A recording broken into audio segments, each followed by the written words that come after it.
fact. I mean, they might be people. President number 44 wants to help the left censor more. Former President Obama, if that's his real name, is launching a campaign to stop the spread of disinformation, which he called a real challenge for our democracy. And also for his former Veep, who's challenged by questions like, what's my name and why am I nude in the rose garden? Tweeted Obama, part of the reason it's hard to bring about change is because we live in a media environment that elevates falsehoods as much as truths and divides people as much as it brings them together. Through the Obama Foundation, we're working to empower and equip emerging leaders to tackle issues like the spread of disinformation. Of course, as plenty of people immediately pointed out, it was Obama's Democratic allies who cooked up the Russian collusion hoax. Or how about Nick Sandmann, hands up, don't shoot, don't say gay, or the Hunter laptop story. They're all stories where the public was shielded from the truth with help from the Democratic-friendly legacy media, who try to diss any information that threatens their narrative. And by narrative, I mean load of cow dung. And let's not forget, this is the guy who once was awarded Lie of the Year for saying, if you like your health care plan, you can keep it. He spoke about disinformation for almost an hour today, which we now play in its entirety. Thank you so much. Hello, Stanford.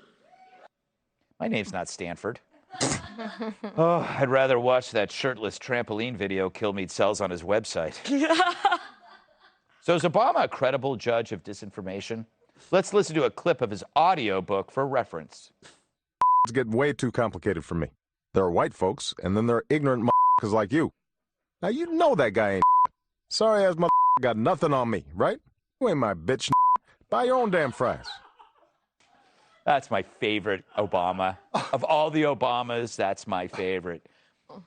Trey, my theory is that nobody from any political side is a credible source of this, because we all have our cognitive biases. It could be Trump or it could be Obama. It's the same problem. You're going to have to find an independent voice. Is this glass half full, half empty? You go with cliches like that to everything that you pointed out. I mean, even just the Affordable Health Care Act, which was not about even being affordable or health care. This is what Democrats do. Look, there's no doubt that Republicans attempt to play this card as well. Yeah. And the fact is, don't trust politicians. You've got to go out, seek your own information and decide. But what the left does today, and in all of the things that we've seen just this week, is like doxing is bad unless it accomplishes my goals. Free speech is dangerous unless it accomplishes my goals. And it goes on and on and on. And having worked for many years as a journalist, it's really scary as hell, because this is just another arena that they want to assert complete control over something that is so sacred, and that's free speech. Yeah, you know, it is. It's a fact. When they talk about disinformation, they act like it only goes one way. So they're not interested in the disinformation. They pump out When you think about an independent, like let's say there was a disinformation initiative, who do you think would be the person that you would trust in that world? No single person could do it. Right. But how about a panel? Maybe, I guess. I mean, people trust Obama, or they like Obama a lot because he's our hottest president. What? He's obviously the hottest president. He's obviously far and away the hottest president. You just insulted the ancestors of Mr. Polk. I don't doubt that I did. He was a dreamboat. No, not like Obama. Polk was a dreamboat. Not like Obama. JFK. Obama. Ulysses S. Grant. Obama is way hotter than JFK. Ulysses S. Grant is a hairy devil. But we should not. Again. Look, you open this can of worms now, Kat. It opens in my mind every time I look at the guy. He's super hot. But a lesson we all have to learn is just because someone's super hot, that doesn't mean you should trust them. So. That's the lesson. So, no, because one single person or a panel of people, he's talking about you're deciding which voice is elevating this above this or that.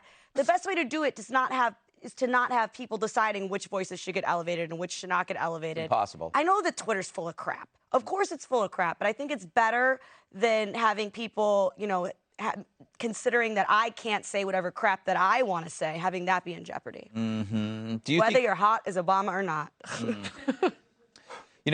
Morgan, that was incredibly sexist, what she said, and I apologize. We're going to have a talk with her afterwards. It's just unacceptable. Anyway, where was I? What do you think? Do you think he's a credible source or credible judge? No, he's a politician, and they have a bias, which is not bad, right? He's trying to convince people of his viewpoint and his way of the world. But it's sort of, I don't know, I guess it's ridiculous to think in many ways that there are any independent voices anymore. Maybe, everybody, I think, brings our own biases to the table. Even journalists, no matter what network you're on, you have your own thoughts, you have your own way of thinking of things. And it's just, I don't know that it's really credible to say that one person can be totally independent and totally unbiased. So that's why you should have a marketplace of ideas and be able to talk about things and debate things and have multiple channels and not block people on Twitter, not have the president on Twitter, right? I mean, everybody should be able to make their own decisions, I think. I'm against people making their own decisions, Tyrus. You know that. Yeah, I just ignore it.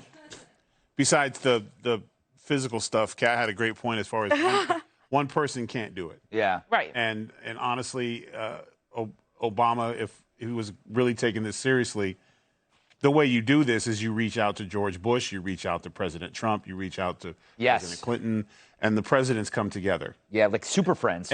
But in the meet where everyone is represented to promote the idea of lack of disinformation from both sides. Mm-hmm. That's how you solve a problem like that. You take two prominent figures from both sides of the aisle, and then they're the refs. Yeah. Because then there will be checks and balances. Without checks and balances, you're never going to get it. It's just, hey, I just want to take great upcoming guys with democratic ideas and make sure they have a voice. Of course, that's what he's going to do.